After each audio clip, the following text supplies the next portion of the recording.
Brain abscess is becoming more and more common in the recent times. It is nothing but an infection that has spread very aggressively inside one's brain.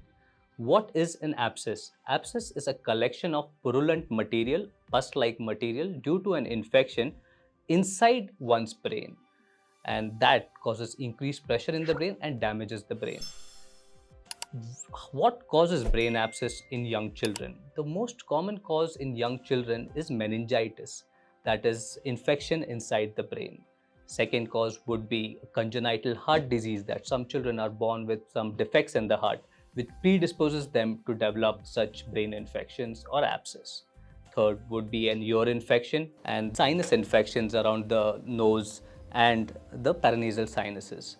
Fourth is presence of a very low immunity in certain children who are probably HIV positive or who have leukemias. And the last important cause is presence of a dermal sinus tract, which is present in the lower back. In some children, there's a small opening which can cause infection to go from outside inside into the brain.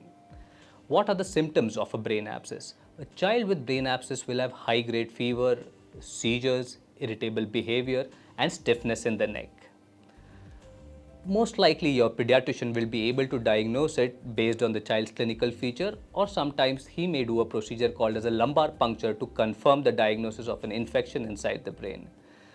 For diagnostic confirmation, we also require an MRI scan with contrast to look at which part of the brain is having the infection and how much big it is.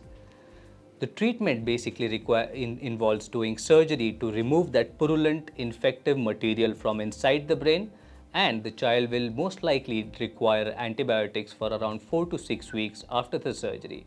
The infected material that we get during the surgery is sent to the lab for doing culture analysis. Based on the culture, that we are able to say which bacteria is growing inside the brain, and then we can give the child the appropriate antibiotics for the 4 to 6 weeks duration.